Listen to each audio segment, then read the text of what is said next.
বন্ধুগণ, আমাদের শাস্ত্র বলে ভাদ্র মাস অর্থাৎ বর্ষার এক বিশেষ সময়। প্রকৃতির রূপ তখন ভয়ঙ্কর। ঝড়, বৃষ্টি, আলো অন্ধকারের এক অদ্ভুত খেলা। এই সময়ে মানুষের ভাগ্যে, সংসারে, এমনকি মৃত্যুতেও ঘটে যায় আশ্চর্য সব পরিবর্তন। কিন্তু জানেন কি, ভাদ্র মাসে কিছু কাজ একেবারেই নিষিদ্ধ। ভুলেও যদি সেই কাজগুলো করেন, তবে ডেকে আনতে পারেন অমঙ্গল, দারিদ্র্য, রোগ ব্যাধি, এমনকি মৃত্যুর ছায়া পর্যন্ত। আজকের ভিডিওতে আমরা জানব ভাদ্র মাসের সেই 5টি নিষিদ্ধ কাজ কি, যা করলে বিপদ অনিবার্য হয়ে আপনার ঘরে নেমে আসতে পারে কালো ছায়া। তাহলে চলুন শুরু করা যাক। প্রথম নিষেধাজ্ঞা হলো ভাদ্র মাসের নির্দিষ্ট দিনে চুল ধোয়া। আমাদের পুরাণে বলা আছে, এই সময় সূর্য ও চন্দ্রের অবস্থান মানুষের দেহে বিশেষ প্রভাব ফেলে। ভাদ্র মাসে বিশেষ করে অমাবস্যা, মঙ্গলবার ও শনিবার এই দিনে চুল ধোয়া হলে লক্ষ্মী দেবীর কৃপা সরে যায় ঘর থেকে। শাস্ত্রে এমনকি বলা আছে, এই দিনে চুল ধোয়া মানে নিজের ভাগ্য ধুয়ে ফেলা। অনেকে বিশ্বাস করেন ভাদ্র মাসে চুল ধুলে অকাল মৃত্যুর আশঙ্কাও বেড়ে যায়। ভাবুন তো, একদিনের অজান্তে করা কাজ, আর তাতে যদি জীবনের সুখ শান্তি চিরতরে হারিয়ে যায়। তাই এই সময়ে বিশেষ দিনে চুল ধোয়া থেকে বিরত থাকুন। দ্বিতীয় কাজ হলো ভাদ্র মাসে গাছ কাটা বা ডাল ছাঁটা। শাস্ত্র মতে ভাদ্র মাস হলো বৃক্ষ দেবতার বিশ্রামের সময়।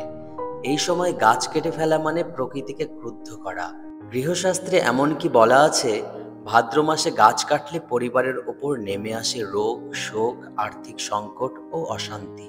অনেক গ্রামে আজও এই বিশ্বাসে মানুষ এই মাসে গাছ কাটতে সাহস করে না, কারণ তারা জানে এতে ঘরে প্রবেশ করে পিতৃদোষ ও অকাল মৃত্যুর ছায়া। তাই ভাদ্র মাসে ভুলেও এই কাজ করবেন না। তৃতীয় নিষিদ্ধ কাজ হলো ভাদ্র মাসে অশুভ দিনে শয্যায় অনৈতিক সম্পর্ক।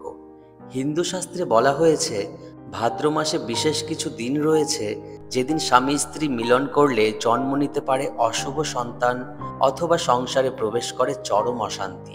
গরুর পুরাণে উল্লেখ আছে, এই সময়ে কামকর্ম করলে শরীরে প্রবেশ করে পাপের ছায়া। ফলে দাম্পত্য জীবনে কলহ, অর্থহানি, এমনকি সন্তানের ভবিষ্যৎ নষ্ট হতে পারে। তাই ভাদ্র মাসে নির্দিষ্ট তিথিতে এই কাজ শাস্ত্রীয়ভাবে সম্পূর্ণ নিষিদ্ধ।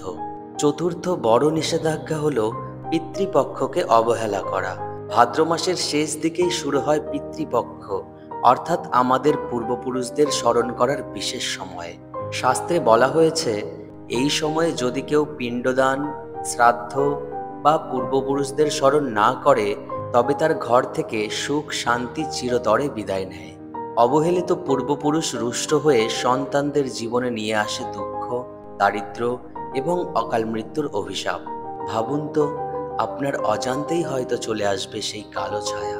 তাই ভাদ্র মাসে ভুলেও পিতৃপক্ষকে অবহেলা করবেন না।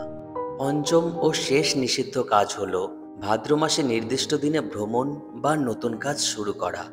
শাস্ত্র মতে ভাদ্র মাসে বিশেষ কিছু দিন রয়েছে যেদিন যাত্রা করলে সেই যাত্রা অশুভ হয়। অমাবস্যা, মঙ্গলবার বা শনিবারে নতুন ব্যবসা শুরু করলে তা ব্যর্থ হয়, এমনকি বিপজ্জনক দুর্ঘটনারও আশঙ্কা থাকে। অনেকে বলেন, এই সময়ে ভ্রমণে গেলে অদ্ভুত অঘটন ঘটে। অজানা রোগ, দুর্ঘটনা বা চোর ডাকাতের কবলে পড়ার সম্ভাবনা অনেক গুণ বেড়ে যায়। তাই শাস্ত্রীয় নিয়ম মেনে ভাদ্র মাসে এই কাজগুলো এড়িয়ে চলাই শ্রেয়। বন্ধুগণ, এগুলো কেবল কিছু কুসংস্কার নয়, বরং হাজার বছরের শাস্ত্র, পুরাণ ও অভিজ্ঞতার মিশ্রণ। ভাদ্র মাসে ভুল করে যদি এই 5টি কাজ করেন, তবে আপনার জীবনে নেমে আসতে পারে অশান্তি, রোগ, শোক ও দুর্ভাগ্যের ঝড়। তাই মনে রাখুন, ভাদ্র মাসে চুল ধোয়া নয়, বৃক্ষ কাটা নয়, অনৈতিক সম্পর্ক নয়, পূর্বপুরুষকে অবহেলা নয়, আর অশুভ দিনে যাত্রা বা নতুন কাজ শুরু নয়। শাস্ত্র মেনে চললে ঘরে আসবে শান্তি, সুখ ও সমৃদ্ধি। অমান্য করলে আসবে বিপদের অন্ধকার। তাহলে বলুন, আপনি কি এই নিয়মগুলো মানবেন, নাকি অবহেলা করে বিপদকে নিজের হাতে আমন্ত্রণ জানাবেন? তো বন্ধুরা, আজকের ভিডিও এই পর্যন্তই থাক। দেখা হচ্ছে পরের ভিডিওতে। সবাই ভালো থাকুন, সুস্থ থাকুন। হর হর মহাদেব।